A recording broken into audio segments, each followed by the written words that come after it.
Olá, pessoal, tudo bem? Espero que estejam melhor do que esses cabelos loucos demais. Pois então, mas é o que tem. Pelo menos tem cabelo aí, ó, mais cabelo do que imaginava que poderia ter. Vamos falar sobre a crise da República Velha, ali, os últimos 8 anos da República Velha, de 1922 a 1930, módulo 92, a partir da página 111. Vamos lá então. Pessoal, a crise da República Velha tem os seguintes fatores gerais. Um processo de urbanização, produz aí novos setores urbanos que não se submetem ao coronelismo, que era a base política, né, da República Oligárquica. Surge inclusive nesse ambiente urbano, nas classes médias, nas médias e baixas patentes do exército, o tenentismo, um movimento de forte contestação, né, à política oligárquica. Temos também o modernismo, a literatura modernista, a arte moderna da semana de 22 aí, com uma nova visão sobre o Brasil e uma forma de entendimento sobre a cultura que traz, né, a cultura popular para o cenário, né, do debate artístico nacional e rompe com aquela visão oligárquica, aquela visão aristocrática e fortemente influenciada por elementos estrangeiros que tinha a arte e a literatura no Brasil até então. Temos também aí a crise 29, que cria o ambiente, né, da Revolução de 30, que vai levar Getúlio Vargas ao poder. Vamos lá então. Temos aqui um processo de urbanização, né? Com a urbanização é decorrente da industrialização, né? Que nós já vimos numa aula anterior. E aí temos, obviamente, a classe operária se formando, temos o contexto da Primeira Guerra Mundial, uma grande onda de imigração para o Brasil, muitos imigrantes que vêm, né, sob a influência de ideias anarquistas, alguns também de ideias, né, socialistas, marxistas, bolcheviques, e a partir da forte perseguição aos anarquistas, depois da grande greve de 1917, aplicando aí a lei Adolfo Godo, que extraditava, né, imigrantes envolvidos em casos contra a ordem social, e nesse caso envolvidos em greves, né, anarcossindicais, isso enfraquece o movimento sindical anarcossindicalista e fortalece, ainda mais depois do sucesso da Revolução Bolchevique, fortalece, digamos, essa influência do marxismo sobre o movimento operário, que vai culminar na fundação do Partido Comunista Brasileiro em 1922, que em pouco tempo, no mesmo ano, já vai ser colocado na ilegalidade pelo governo de Arthur Bernardes.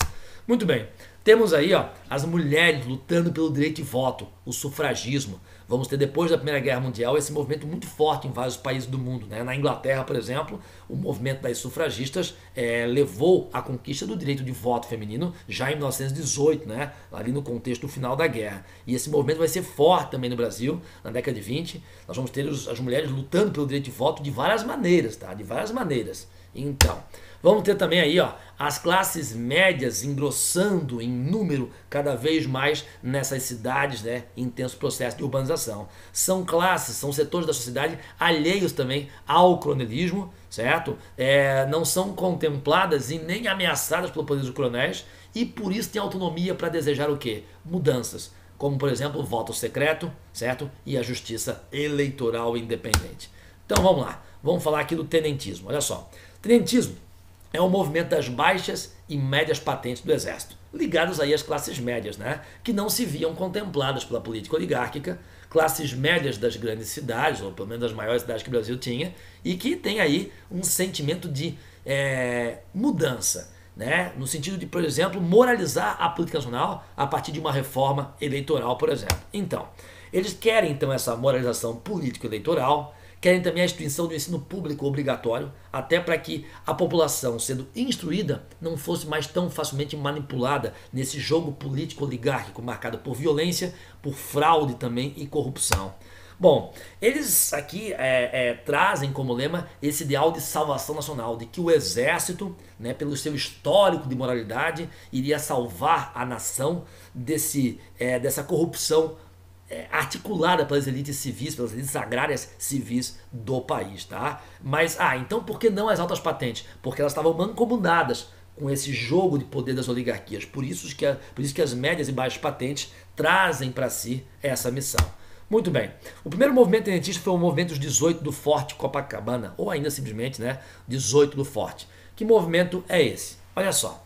Em 1922 houve uma eleição presidencial, certo? E Nilo Peçanha, que era do Rio de Janeiro, disputou a eleição contra Arthur Bernardes. Arthur Bernardes foi eleito. Pois é, mas Arthur Bernardes tinha sido eleito e antes que ele tomasse posse, o presidente ainda era o Epitácio Pessoa, houve uma grande fake news na época, as cartas falsas, certo? O escândalo das cartas falsas, que diziam que o Arthur Bernardes teria escrito algumas cartas onde ele ridicularizava alguns nomes importantes do Exército, como o próprio Marechal Hermes da Fonseca, que já tinha sido presidente, que apoiou a chapa Nilo Peçanha, certo? O filho dele, né, Euclides da Fonseca, entre outros nomes do Exército. Pois então, depois se descobriu que tudo isso foi forjado, né, para criar aí uma repulsa à figura de Arthur Bernardes. Bom, essa grande fake news acabou insuflando os ânimos, né, das classes militares, das baixas patentes, com apoio de alguns nomes ali das altas patentes, contra a figura de Arthur Bernardes. E aí surge um movimento para tentar impedir a posse de Arthur Bernardes, certo? Um movimento para derrubar o presidente Epitácio Pessoa, que era aliado de Arthur Bernardes, para evitar a posse de Arthur Bernardes. Então, vamos ter aí a tomada do Forte de Copacabana, o mais importante forte militar do Rio de Janeiro, o mais estratégico naquele contexto, certo? São 30 militares tomando o Forte de Copacabana.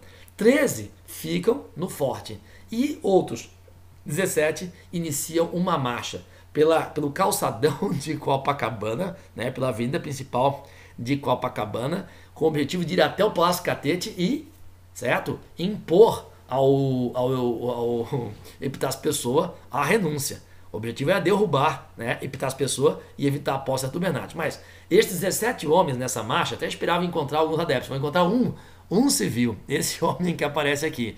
Só que esses 18 homens, né, 17 militares e um civil, vão acabar sendo reprimidos pelas tropas do Exército. Fala aí de 2 a 3 mil soldados do Exército reprimindo esse movimento. Dos 18, certo, do forte, 16 morreram nesse episódio. Só 2 sobraram para contar a história, certo?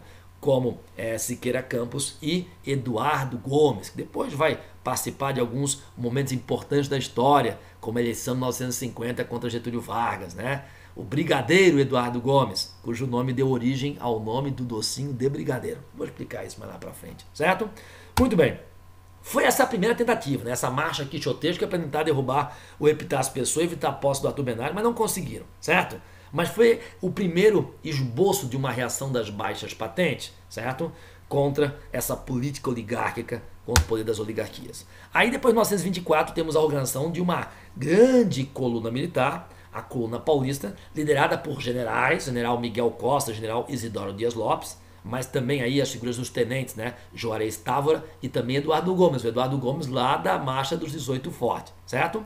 Depois de um tempo, nós temos essa marcha liderada especificamente pelo general Miguel Costa, mas com, digamos, componentes massivamente integrantes das baixas e médias patentes, embora tenha aí um general, certo? Aí vamos ter também a coluna gaúcha, liderada por Luiz Carlos Prestes, um capitão do Exército, né? Liderando aí tenentes, né? Principalmente baixas e médias patentes do Exército. Essas duas marchas vão se encontrar em Foz do Iguaçu. E lá temos a união das duas colunas sob a liderança de Luiz Carlos Prestes, 1925. Forma o que vão chamar então de Coluna Prestes.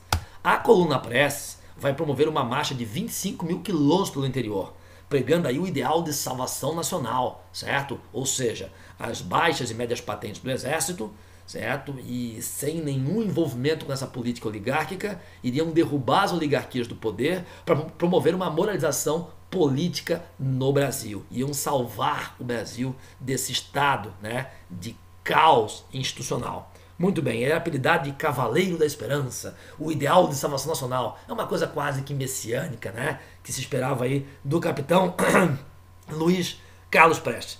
Bom, por 25 mil quilômetros de marcha, né, eles vão encontrar alguns adeptos, vão chegar a ter 1.200 adeptos, mas esperavam que o movimento pudesse aumentar em número de adeptos. E depois de um tempo o movimento começou a recuar, começou a sofrer deserções. E depois de tantas deserções, 3 anos de marcha, 25 mil quilômetros, o movimento enfraquece bastante, certo?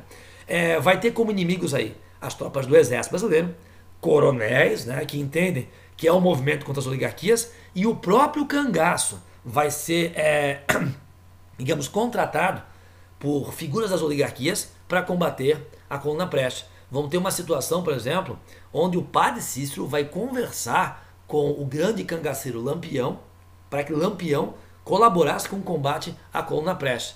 O Lampião vai exigir alguma coisa em troca, que era na verdade uma comenda de capitão ou de coronel, alguma coisa, uma patente militar. E o Padre Cícero vai prometer a ele e vai dar a ele uma comenda militar, uma patente militar. Era falsa. Mas, mesmo assim, né, serviu para convencer o Lampião a participar do combate à coluna Prestes. Mas essa coluna não sofreu nenhuma derrota em 25 quilômetros de marcha. Mas também atuava mais pelo interior, né? Não ia na linha de enfrentamento, né, com essas forças de oposição. Nós temos aqui alguns casos que narram situações onde essa coluna, onde chegava, promovia saques, tinha casos de estupros, de roubos à população local. Muito bem. A gente sabe que há relatos variados que mostram, né, uma grande adesão popular a esse movimento. Onde ele chegava, eram recebidos com doações em comida, pessoas que faziam almoço para recepcioná-los, mas há sim casos de desvio. Né? Há o caso, por exemplo, de Flinto Miller. Flinto Miller é um homem que vai ser acusado dentro do próprio movimento de ter roubado, praticado roubo numa dessas, né, nos lugares onde eles vão acampar, nessa longa marcha, e ele vai ser expulso da coluna Prestes. Flinto Miller, que mais tarde vai ser chefe de polícia do governo de Getúlio Vargas, e vai ser o homem que mais tarde vai prender Luiz Carlos Prestes, certo? Lá em 1935, quando o Prestes já não era mais um líder de movimento independentista, quando ele já era um líder comunista que veio para o Brasil tentar uma revolução e acabou sendo preso pelo delegado Flinto Miller, que um dia ele havia expulso, certo, da coluna por acusação de roubo. Muito bem, temos aí uma série de deserções, o movimento enfraquece e Luiz Carlos Prestes vai se exilar na Bolívia, certo? Depois da Bolívia ele vai para a Rússia, vai para Moscou, se converte ao socialismo, vai ser treinado, certo, para voltar ao Brasil em 1934 e tentar uma revolução socialista aqui, que nós vamos ver ali depois na Era Vargas, tá bom? Vamos lá. Semana de Arte Moderna de 22, o movimento modernista como um todo. Bom, rompe com aquela cultura tradicional, que representava, obviamente, a visão de Brasil produzida pelas oligarquias, né? Também combatia aquela coisa que as oligarquias daqui tinham de importar modelos europeus, né? O modo de se vestir dos franceses, o modo de fazer arte em Paris, que era a grande capital, né, artística e cultural do mundo na época. E é por conta disso que o grande Oswald de Andrade vai lançar o seu manifesto antropofágico, defendendo a antropofagia cultural. Podemos sim absorver elementos da cultura europeia, né? Elementos dessas novas vanguardas modernas, mas podemos absorver isso digerindo, certo? Fazendo uma antropofagia cultural, digerindo isso e transformando isso, né? Adaptando isso à nossa cultura e não pegando de maneira intacta, certo?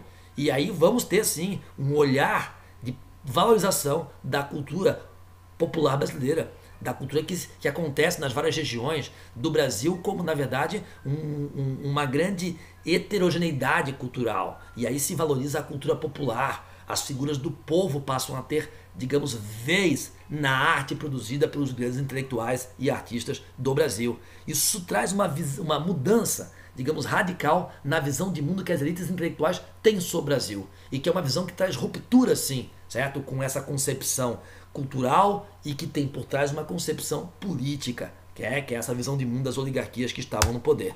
Muito bem. Falam aí, claro, de uma identidade nacional pautada na cultura popular, como eu tinha dito. Vamos ver aqui a situação da crise do café. Bom, em 1929, pessoal, os Estados Unidos vão, né, por conta da crise, passar a comprar numa quantidade muito inferior o nosso café, certo? Nós temos aí também todo um aumento da política protecionista no mundo inteiro, que eleva a taxa de importação e dificulta a inserção do nosso café em vários mercados também na Europa, né? Bom, nós vamos ter uma dificuldade de exportar café, vai ter café sobrando demais no mercado, uma grande oferta do café e o preço cai. O preço vai cair para 1/4 do valor de exportação por conta da crise, né? E aí nessa época, o Washington Luiz não vai dar sequência ao convento Taubaté. Não havia condições financeiras de comprar esse café excedente e armazenar, como o governo fazia, né, desde o convento Taubaté, desde lá do governo Rodrigues Alves, no início lá do século XX. Não tinha como fazer isso. E isso cria uma tensão no arranjo oligárquico, na própria política do café com leite. Chegamos com essa tensão no ambiente da eleição de 1930 e vai haver um rastro no café com leite. o Washington Luiz, né, do Partido Republicano Paulista, presidente da República, pela lógica da política café com leite, deveria apoiar como candidato um mineiro. Esperava-se que fosse, né, o governador de Minas Gerais, Antônio Carlos, mas Antônio Carlos foi preterido. O Washington Luiz preferiu que fosse um outro paulista, alguém que fosse mais, digamos, ligado à causa dos cafeicultores paulistas e que, depois, no próximo governo, de até 34, passando os efeitos da crise, talvez, pudesse ter condições de comprar o café excedente e comprasse numa quantidade razoável. Há também a ideia de que o Washington Luiz queria deixar a presidência para um aliado seu paulista, para depois Júlio Prestes apoiar o Washington Luiz na próxima eleição. O Washington Luiz teria aí, né, uma ideia de retornar ao poder. Bom, vai ter o apoio da maioria dos governadores estaduais, até porque a chapa de oposição que se forma vai ter o apoio de apenas 3 governadores, né? É a chamada Aliança Liberal, protagonizada por Minas Gerais, mas que não vai ter nenhum mineiro como cabeça de chapa. Vai ter o gaúcho, Getúlio Vargas, né, governador do Rio Grande do Sul, tendo como vice o governador da Paraíba, João Pessoa. Aí, claro, eles são uma chapa de oposição e vêm falar de mudanças, vêm falar de reforma eleitoral, de voto secreto, por exemplo, né, de justiça eleitoral, e vêm falar de leis trabalhistas, contemplando aí os setores urbanos, até porque imaginavam, com esse crescimento da população urbana, com esse processo de urbanização, conseguir uma votação nas cidades que pudesse aí, né, levá-los à vitória eleitoral. Muito bem, eles vão ter o apoio também de oligarquias locais dissidentes e até o apoio de tenentes.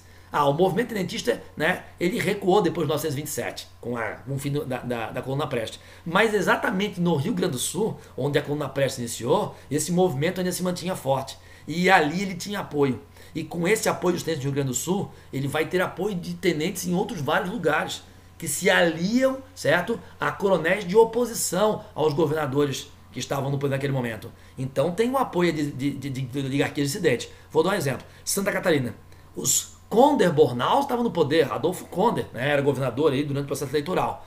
Mas os ramos de Lages vão ser contra essa chapa de Washington Luiz, né, que tinha um apoio do Adolfo Conder. Então o governador catarinense Adolfo Conder apoia o Washington Luiz. Os ramos que faziam oposição apoiam Getúlio Vargas. Não é à toa, depois que Vargas chega ao poder, os Ramos vão chegar ao poder aqui, né? Aristiliano Ramos, em 33, depois o Nereu Ramos, de 35 a 45, depois Aderbal Ramos, né, de 47 a 51, depois Celso Ramos, de 61 a 66. Muito bem.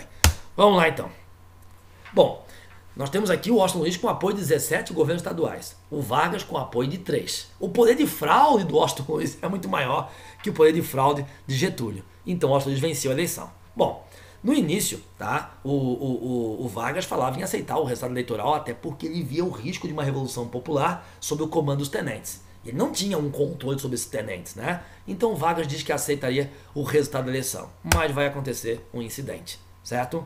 É que depois da derrota da Aliança Liberal, da derrota aliancista, os tenentes começam a acusar esse processo eleitoral de ter sido fraudado. E foi, mas pelos dois lados. E venceu quem tinha maior poder de fraude. Bom, mas aí acontece o assassinato de João Pessoa na Paraíba. Por causa de disputas políticas internas, sim, certo? O homem que mata ele é um coronel, João Dantas, era opositor a ele e era, digamos, um homem que apoiou Júlio Prestes, a candidatura ali apoiada pelo Washington Luiz, sim. Tá, mas isso tinha alguma relação com Washington Luiz e Júlio Prestes? Não, certo? Tem a ver com disputas locais, mas não tinha nada a ver com o processo eleitoral. A eleição já tinha se passado. Já tinham até, se conformado um pouco com essas eleições, né? E aí ele é assassinado. Bom, os tenentes começam a acusar, certo? Washington Luiz, Júlio Prestes, de envolvimento no assassinato, de relação aí com o João Dantas, que era o coronel assassino, e o Vargas vai aproveitar e vai também entoar esse discurso, certo? Aí, nesse momento, a situação vai ficando tensa. E quando ela vai ficando tensa, os tenentes começam a se articular para pegar em armas, iniciar uma marcha e tomar o poder. Essa coisa é mais forte no Rio Grande do Sul e também em Minas Gerais. Em Minas Gerais, Antônio Carlos de Andrada percebe o momento certo de iniciar a marcha. Por quê? Porque se essas oligarquias derrotadas, né, não assumissem a direção do movimento, os tenentes iriam tomar o poder por conta própria. E essa revolução poderia ter um caráter popular. E aí nem as oligarquias derrotadas teriam poder. Então as oligarquias derrotadas, lideradas por Antônio Carlos, né, vão articular e tomar a frente da revolução quando Antônio Carlos diz o seguinte: façamos a revolução antes que o povo a faça. Aí vamos ter a marcha revolucionária dos tenentes, que partem, né, do Rio Grande do Sul, partem de Minas Gerais, vão ao Rio de Janeiro e vão provocar aí a fuga de Washington Luiz. Júlio Prestes não vai chegar a assumir, o Washington Luiz é deposto, né? Depois viaja para fora do país, e vamos ter a formação de uma junta governativa até que aconteça a posse de Vargas. A Revolução começa em 3 de outubro, certo? Vai até 3 de novembro e Vargas é empossado presidente da República em caráter provisório, certo? Muito bem.